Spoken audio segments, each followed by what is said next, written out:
Delving deeper into the nuanced world of Jewish dietary laws, particularly the complex interplay between meat and milk, we uncover layers of halachic interpretations and rulings. The laws of Kashrut aren't merely dietary restrictions. They represent a rich tapestry of moral, ethical, and legal deliberations deeply rooted in Jewish tradition. Let's explore these intricate rules, drawing from various halachic authorities like the Rambam, Turezav, Maharashal, and others to gain a comprehensive understanding. In-depth examination of Jewish dietary laws. Non-Jewish taters' role in meat inspection. An intriguing aspect in Kashrut involves a non-Jewish taster's role in specific contexts. Halacha sometimes relies on a non-Jew to confirm the absence of forbidden tastes in meat. This typically applies when meat is prepared in a certain way, such as being shaked, a term possibly referring to a specific preparation method.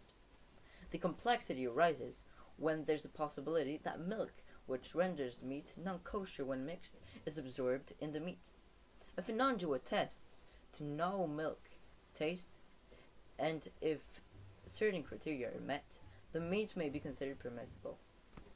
Dynamics of milk falling on meat. The intricacies of how to respond when milk falls on meat are thoroughly detailed by the Rambam.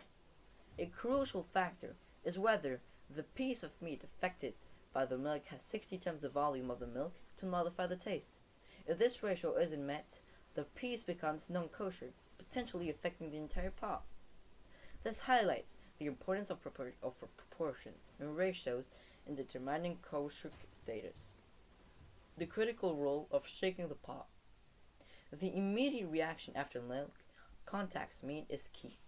Shaking the pot right after milk falls in can help mix the contents, potentially nullifying the milk if the volume ratio is adequate.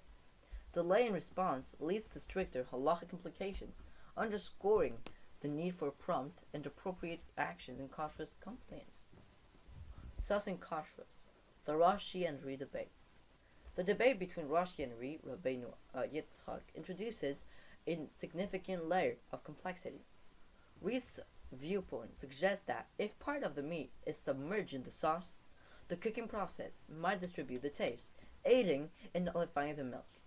Rashi, however, presents a stricter interpretation, indicating that even if part of the meat is in the sauce, it might not suffice for nullification.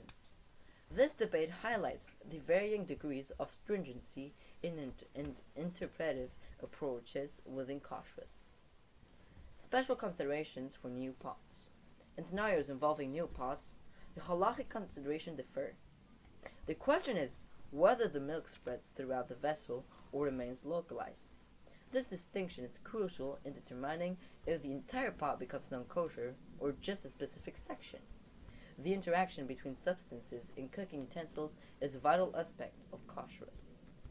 Post-incident procedures, pouring out and cooling down. Procedures following a milk-meat incident are meticulously outlined. If milk falls opposite the sauce, immediate steps are required to prevent further spreading. The process of cooling down the pot is critical as it can affect the halachic ruling, demonstrating how physical properties like temperature play roles in Kashrut. Conclusion. The complexity and beauty of Kashrut, the exploration of meat, and milk laws within Kashrut is a journey into a comprehensive ethical, legal, and spiritual framework. These laws symbolize more than dietary choices. They represent a holistic lifestyle guided by profound moral values. Engaging with Kashrut. Engaging with Kashrut, a pathway to deeper understanding.